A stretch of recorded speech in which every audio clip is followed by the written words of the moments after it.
Muito boa noite, gente. Tudo bem? Como é que vocês estão? Aparecendo aqui mais uma vez para a gente fazer a nossa prece, né? O Evangelho no Lar, como é de costume. Hoje, especialmente, foi um dia bem complicadinho. Estou aqui na correria, cansado. Tive os meus desafios, como provavelmente vocês também tiveram. Mas uma coisa importantíssima na vida da gente, a gente tem uma coisa que se chama disciplina. A disciplina ela pode ser uma coisa salvadora na vida da gente, quando a gente especialmente tem uma disciplina de cuidado conosco mesmo, né, com a gente mesmo. E isso é muito importante, né? Eu espero que realmente vocês estejam bem, tudo tranquilo, para que a gente possa então expandir um pouco a nossa aura, que a gente possa doar um pouco de energia e para a gente ficar mais leve também, mais solto, né? Tô olhando tudo aqui, se meu gatinho tá ali, enfim. Bom, hoje é um dia bastante frio, né? Aqui em São Paulo, bastante frio. Deve ter por volta de 6 graus, 7 graus. E nós vamos então realizar, como vocês bem sabem, eu preciso fazer sempre esses avisos porque pode acontecer de pessoas chegarem, né, pessoas novas que chegam no vídeo deixa eu abaixar um pouquinho o microfone. As pessoas que chegam no vídeo para pela primeira vez e às vezes não sabem o que está acontecendo. Espero que o áudio esteja todo bem aí para vocês.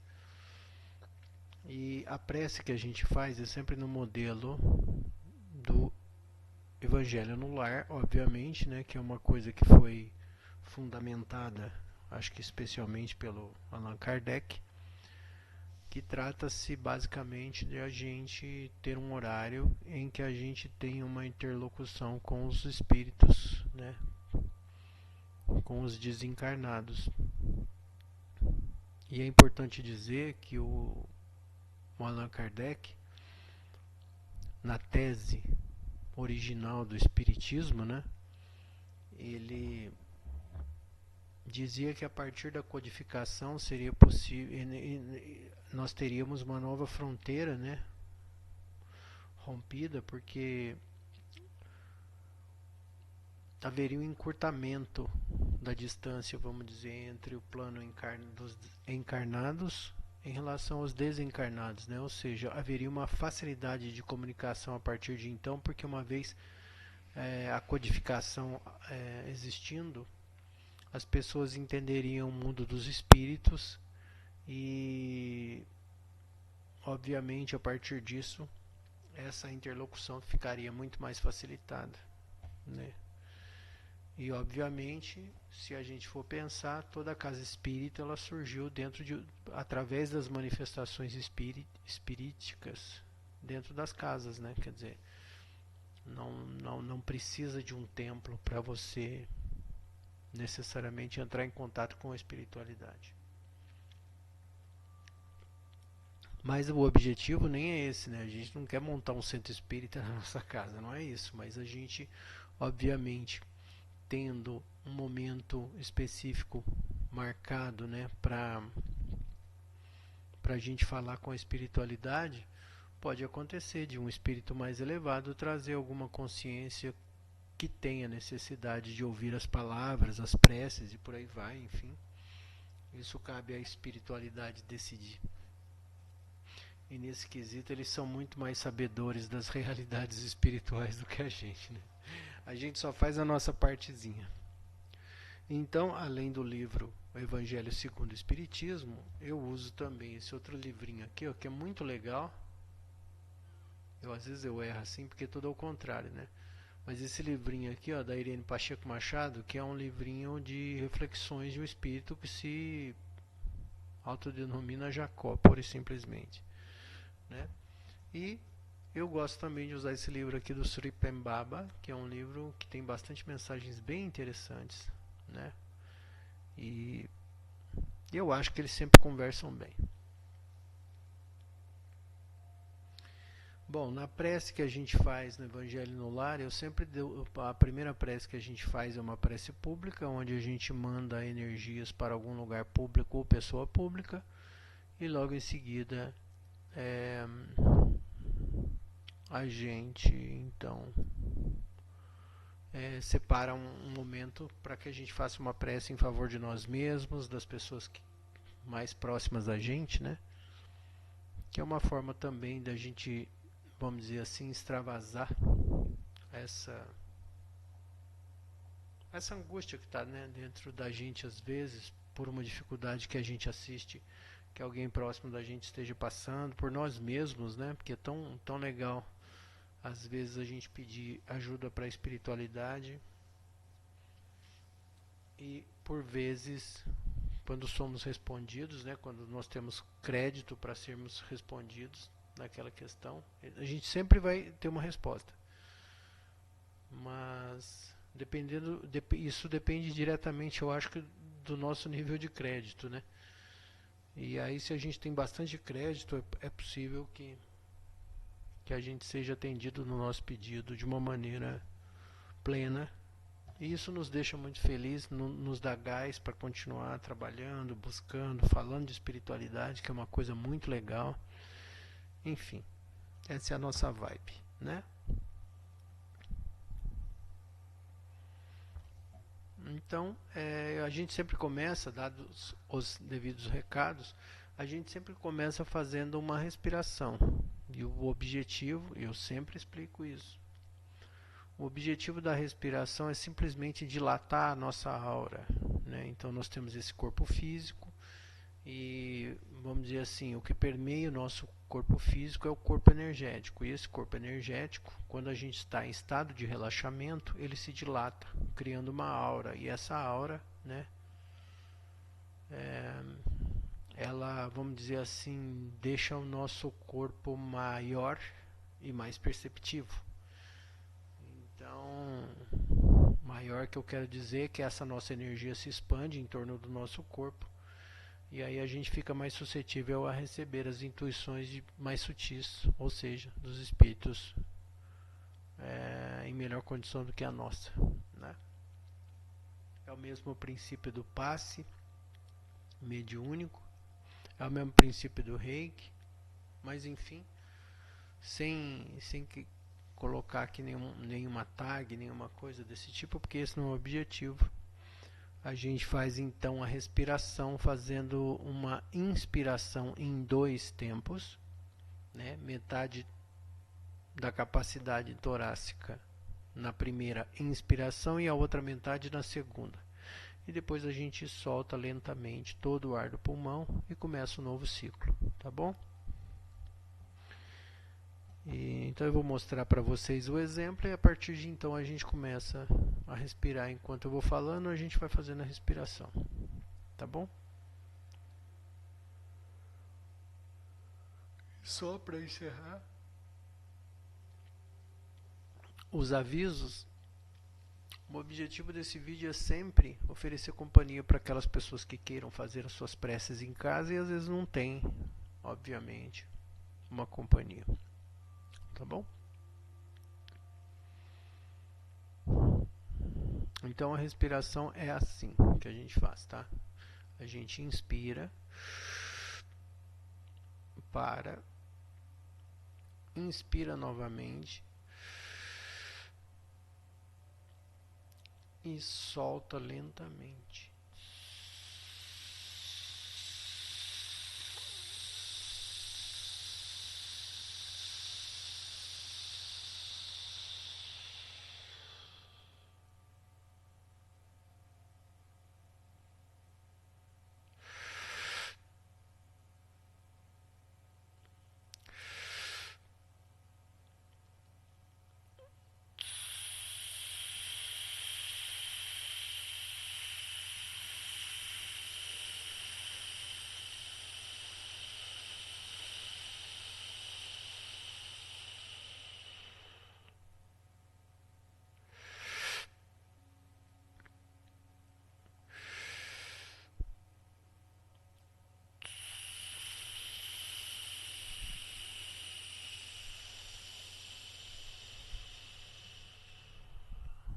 procurem imaginar como se existisse uma fumaça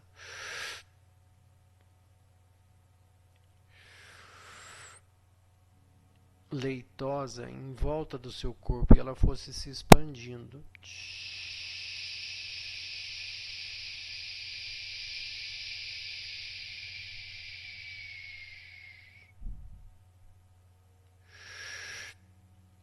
Nas técnicas projetivas, a gente também usa esse mesmo tipo de respiração, imaginando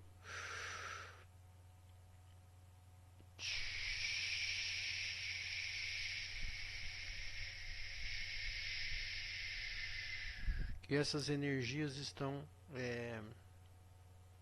como é que eu posso dizer? Elas estão exalando, vamos chamar assim, do nosso corpo. E aí, obviamente, a gente chama isso de sutilização, né, da energia.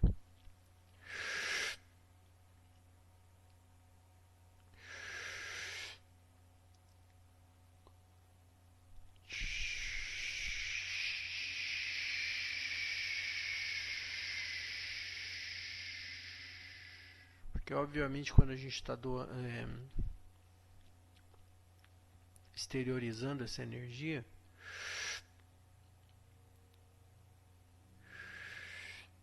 a média geral das energias que nós temos no nosso corpo em função da atividade diária desse mesmo corpo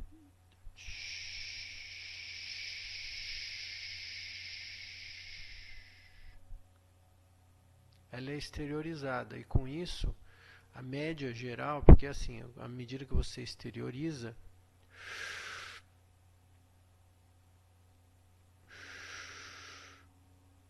a natureza naturalmente compensa. Isso é uma lei da natureza, ela vai compensar o teu corpo. Então você doa voluntariamente, recebe involuntariamente.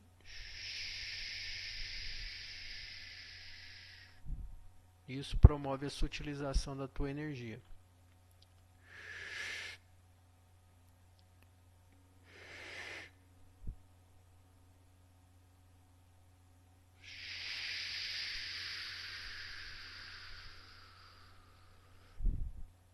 Então procure imaginar efetivamente essa nuvem opaca, branca,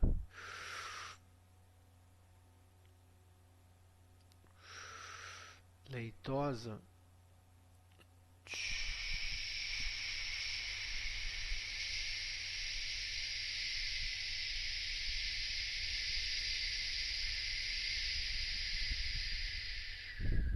saindo do seu corpo pelos poros, pela orelha, pelos cabelos.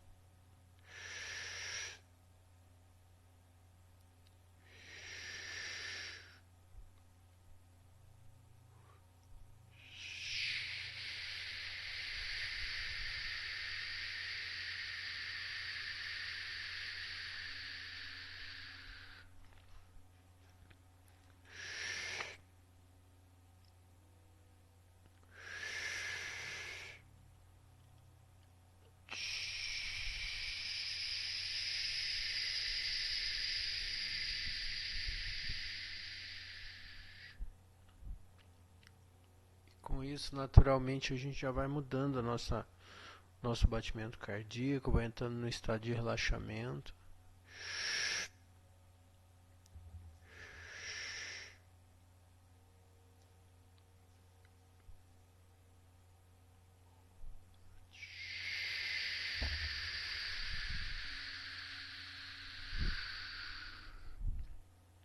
Meu gatinho tá aqui.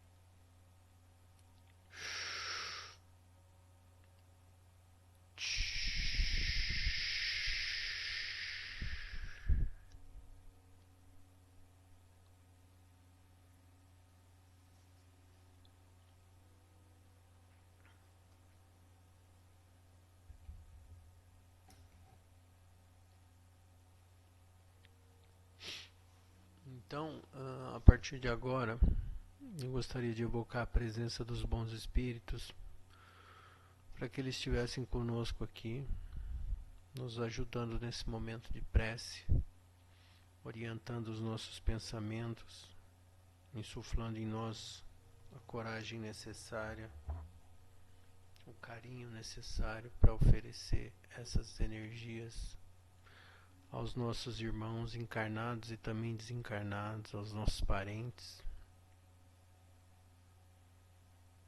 Que nós tenhamos um momento de calma e de caridade também. Façamos desse momento um momento de caridade.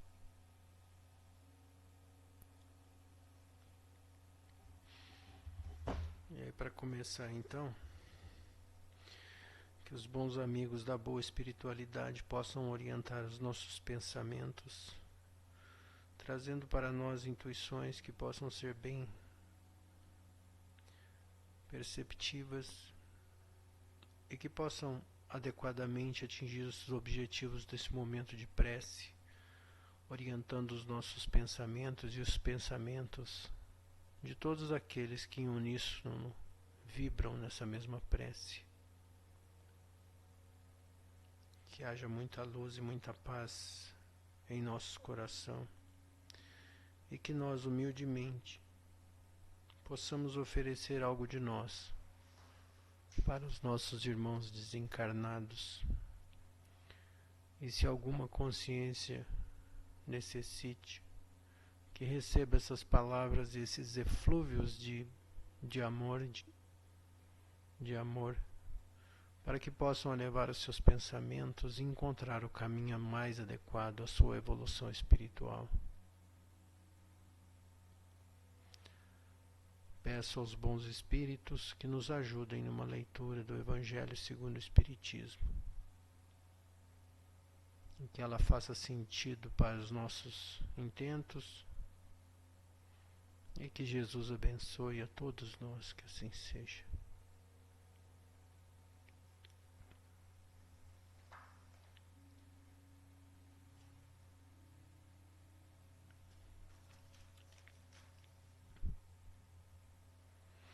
Abandonar pai, mãe e filhos.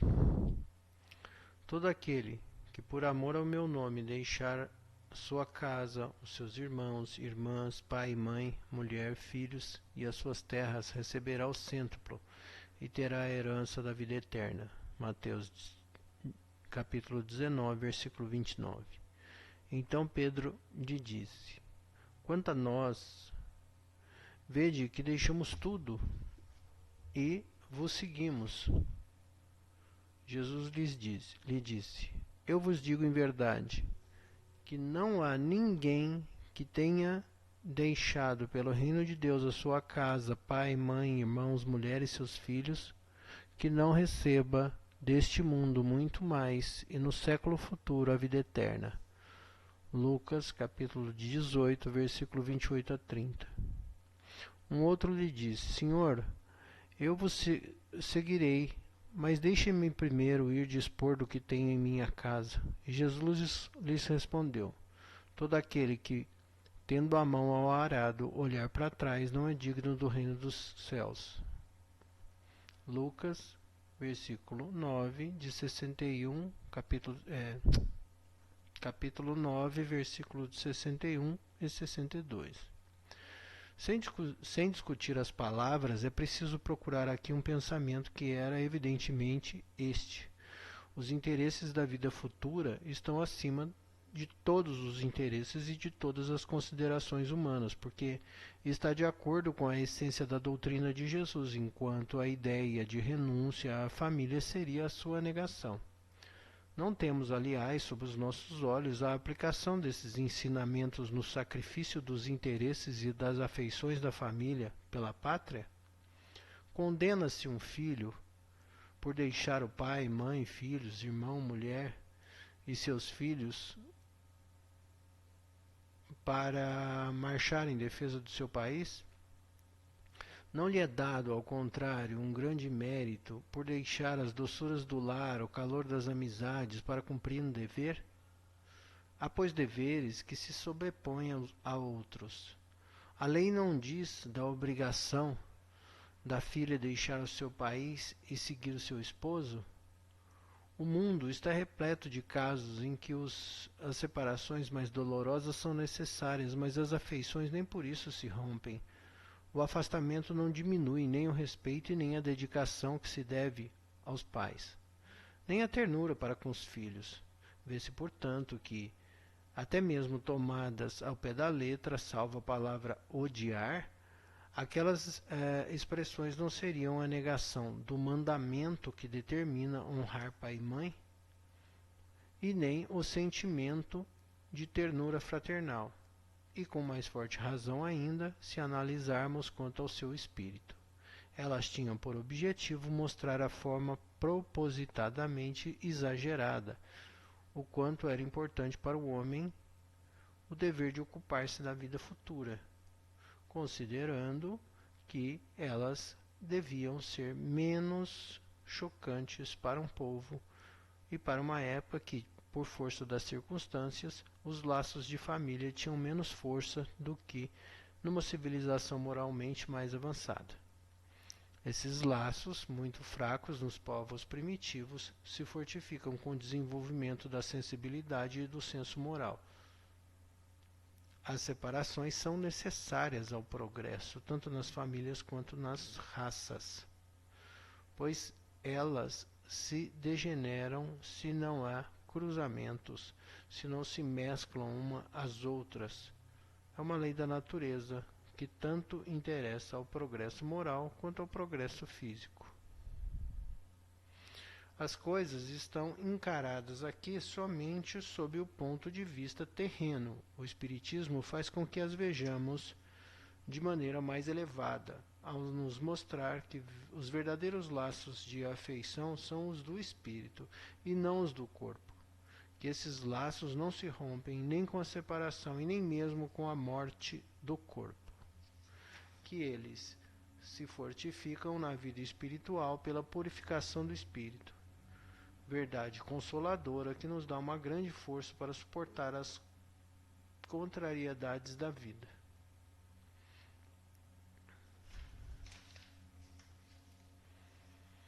Então a explicação foi bastante detalhada a respeito dessa questão de a gente especialmente cuidar, né, da questão espiritual. E eu queria pontuar ainda uma questão que é o seguinte, né?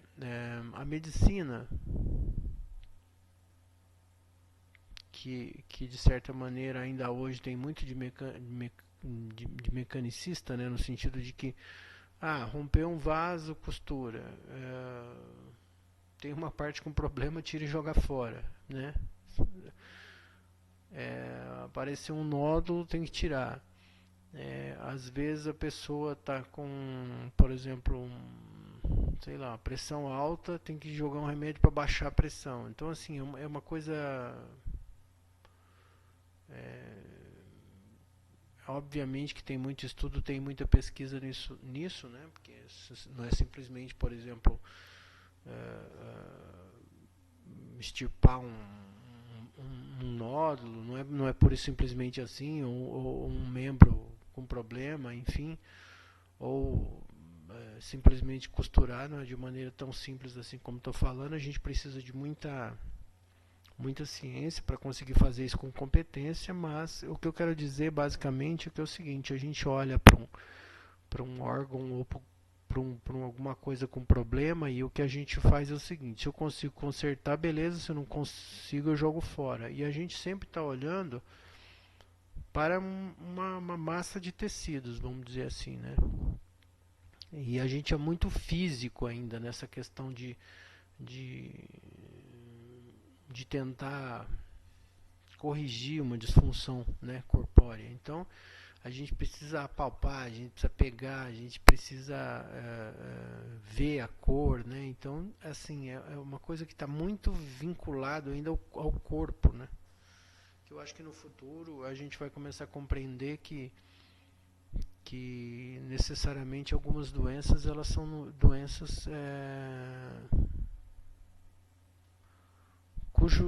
cujos sintomas estão no nosso corpo, né? Mas na verdade a doença ela é uma doença psíquica, não vou dizer psíquica, mas é uma doença que afeta todos os corpos, né, que integram a nossa fisicalidade aqui. Então, queria dizer que, por exemplo, às vezes você tem um distúrbio no corpo energético e esse distúrbio ele vai gerar alguma disfunção biológica no nosso corpo e aí por conta disso vai aparecer alguma coisa para ser corrigida no teu corpo. Então, assim, o que eu quero dizer com isso é que às vezes a gente está atuando ainda, né, na última e mais grosseira fase da doença, né, vamos dizer assim. Ou seja, a gente está atuando muito no físico ainda, né? E esperamos que no futuro possam haver outros tipos de tratamentos, né, que sejam cientificamente comprovados no sentido de corrigir essas disfunções do corpo energético. Por que eu estou falando isso? Porque um corpo sem uma consciência, ele simplesmente não é nada. Ele é um corpo morto, né? Simplesmente uma roupa. É uma coisa que os cientistas ainda não sabem o que é a vida, né? Eles têm uma ideia assim do que é a vida, mas quando a consciência por A mais B resolve abandonar o corpo, não há quem faça eles se conectarem de novo, né? Apesar de existirem aí essas experiências de quase morte, né? A pessoa deixa o corpo e depois ela volta e não sei o que lá, mas quando decididamente a consciência resolve abandonar o corpo, acabou, não tem mais o que fazer, né?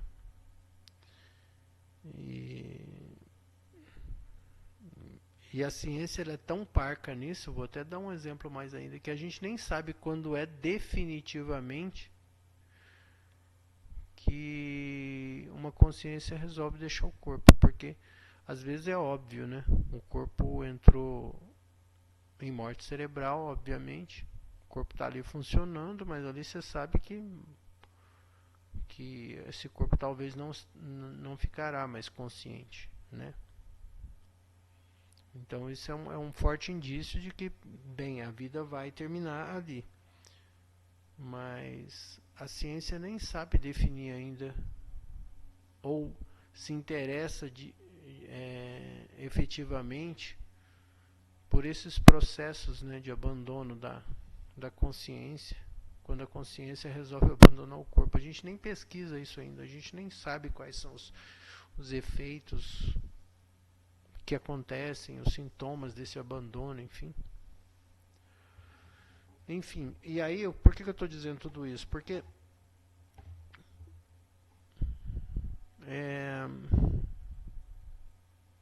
a vida em si é a vida da consciência, não é a vida do corpo.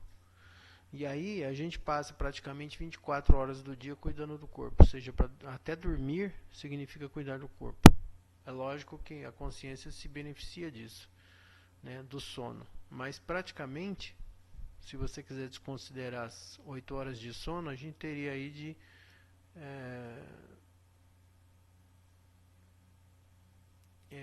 16 horas, né, pra gente,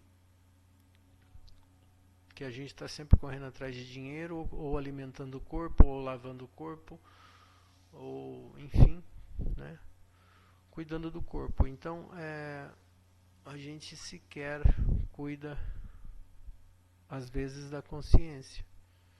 Então isso é muito importante ser colocado, porque na leitura que nós fizemos hoje, a gente fala especificamente de cuidar da consciência, abandonar pai, mãe, filhos, né, em prol de um dever, em prol de uma caminhada, em prol de um avanço espiritual, em prol de uma nova saga, vamos chamar assim, né, na nossa vida, que é a evolução em si. Porque senão não teria sentido, né? Se a gente não pensar em evolução, não pensar em propósito, a gente simplesmente não faria nada da vida, né? A gente ficaria encostado.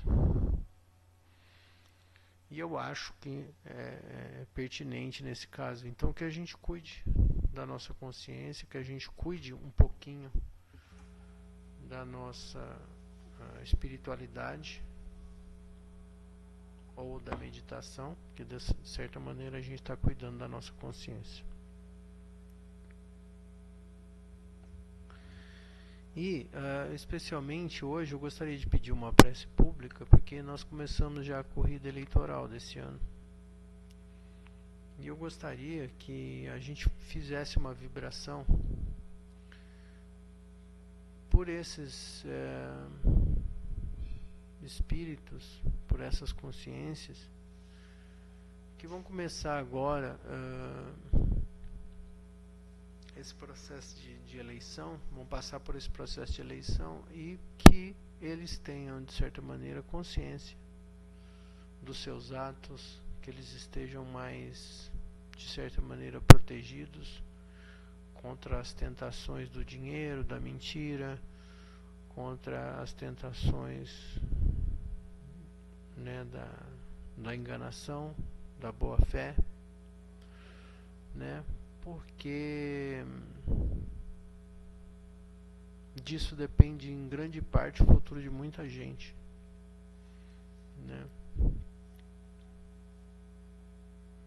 Então, a classe média, mesmo que ela sofra um pouco, ela sofre menos, eu acho, do que os mais pobres, né? Porque os mais pobres, pessoas em situações de rua, pessoas muito pobres, elas sempre vão sofrer mais, porque elas já não têm praticamente nada, e aí quando a coisa piora, elas acabam passando fome, passando sede, passando frio, né? E por pior que esteja para a classe média, eles não chegam nessa situação na maioria das vezes, né? Então, por que eu estou falando isso? Porque sempre tem uma responsabilidade do nosso voto, né? Nós temos que votar conscientes, escolher da melhor maneira possível, né? Para que essas pessoas elas tenham um objetivo do bem comum e não o particular.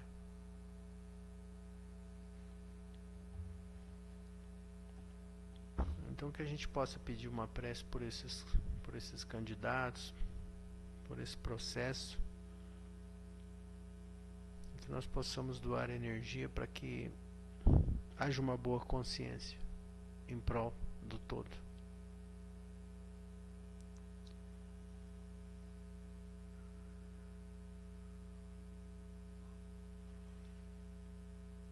Pai nosso que estais nos céus,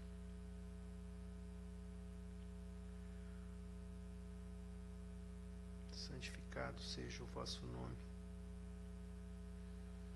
Venha a nós o vosso reino e seja feita a tua vontade, assim na terra como no céu. Pão nosso cada dia nos dai hoje, perdoa as nossas ofensas, assim como nós perdoamos quem nos tem ofendido. Não nos deixeis cair em tentação, mas livra-nos do mal, que assim seja. Bons amigos, por favor,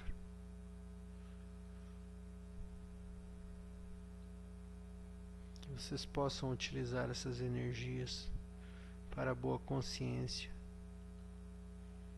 desses candidatos à eleição, à reeleição, para que eles tenham consciência, para que eles não sejam tão suscetíveis às tentações do cargo, do poder, do dinheiro, para que eles possam efetivamente pensar no que é bom para o coletivo, para a maioria das pessoas, que possam ser bem orientados nas suas palavras, e que ano após ano nós possamos melhor escolher essas pessoas, esses candidatos, para que tudo transcorra em paz e nós possamos também melhorar as nossas condições e que nós, especialmente, tenhamos consciência das nossas atitudes, pois esse voto de confiança que vamos oferecer a alguém pode definir o futuro de muitas pessoas. Portanto, também somos responsáveis por ele.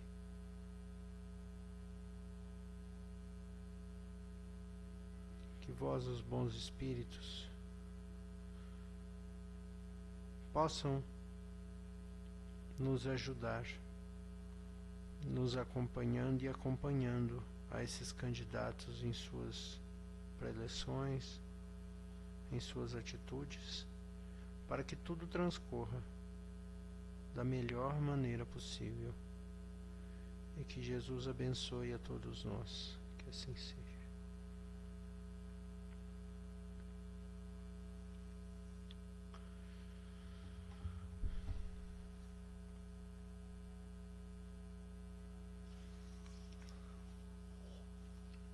Diz o Espírito Jacó: irmãozinho, irmãzinha, vejo-te triste e preocupada. Vou contar-te uma história.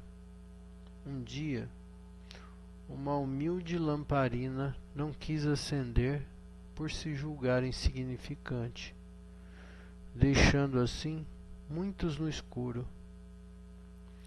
Lembre-se de que podeis agir do mesmo modo que essa lamparina. Achas justo deixar alguém na escuridão por causa das nossas tristezas?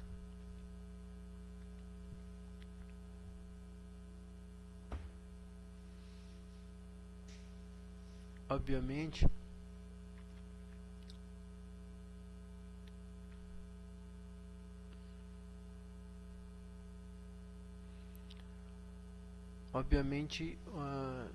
essa reflexão fala da questão da utilidade, né? De quanto podemos ser úteis, de quanto podemos trabalhar pelo próximo. E nessa questão da utilidade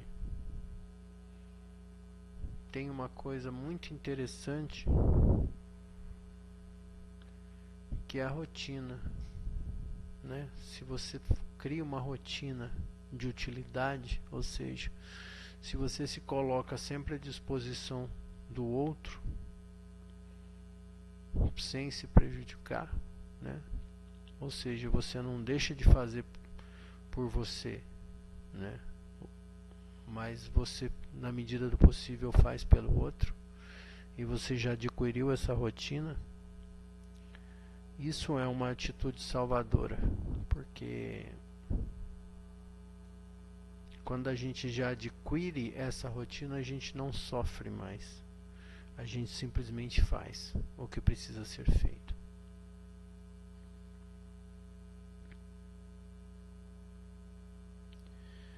E então a gente vai agora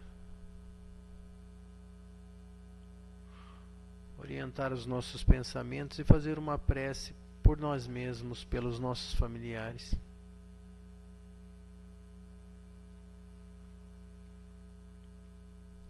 Bons amigos, bons espíritos, ajuda-nos a compreender as nossas necessidades e as necessidades daqueles que caminham conosco.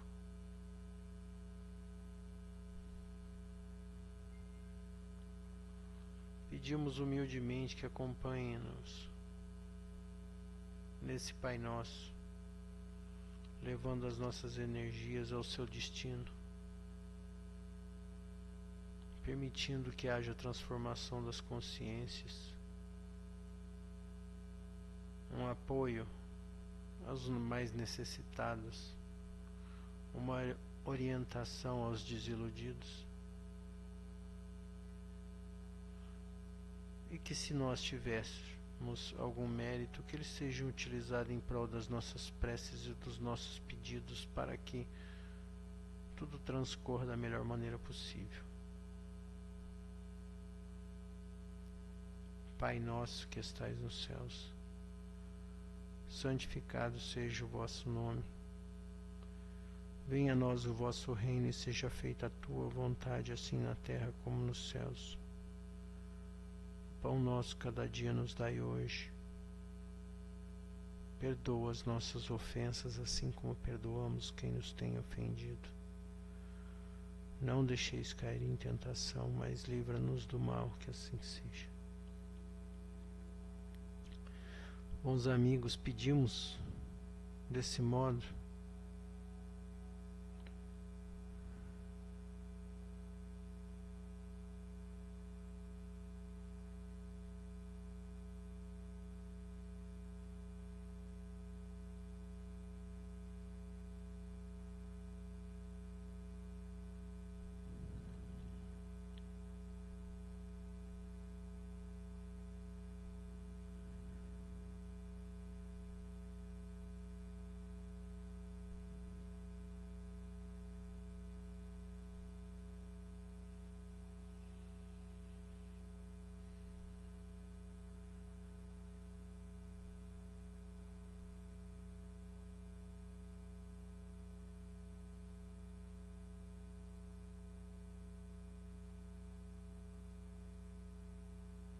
e assim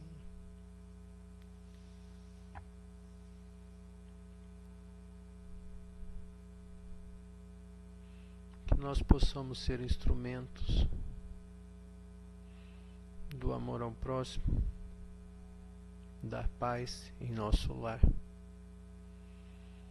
da utilidade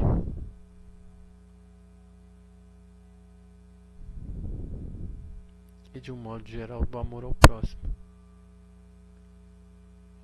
E que Jesus abençoe a todos nós.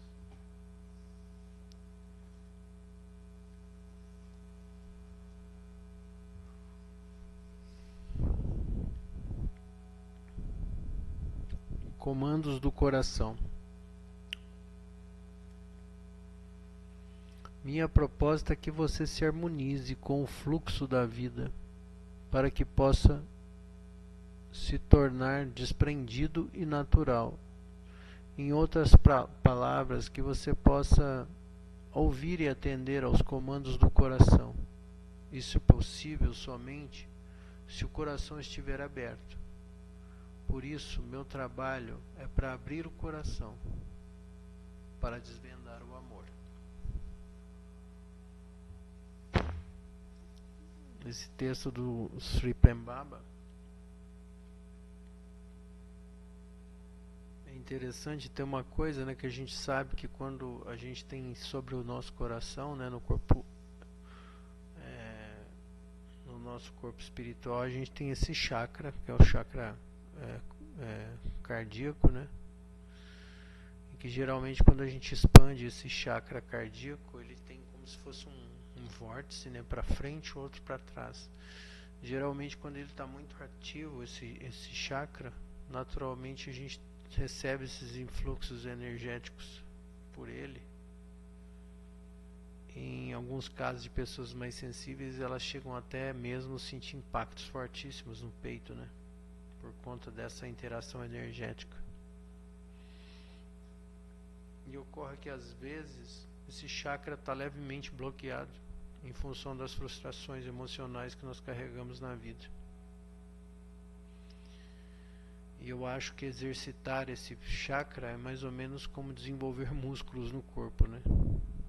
Quanto mais caridade a gente pratica, quanto mais a gente consegue se desprender em favor do outro, mais musculatura desse chakra a gente desenvolve. E talvez isso seja a coisa que efetivamente pode mudar o nosso jeito de pensar.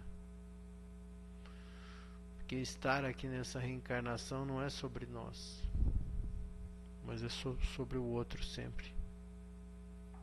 E um dia nós vamos ter essa inteligência desenvolvida a ponto de perceber que é exatamente, né, o que o Kardec já diz, que fora da caridade não há salvação. E esse, obviamente, é o sentido. Quando você oferece algo de seu para o próximo, você de certa maneira se completa. Então que a gente possa refletir sobre isso e de certa maneira desenvolver as nossas consciências. Que Jesus abençoe a todos nós. Boa semana para vocês e até o nosso próximo Evangelho no Lar. Obrigado.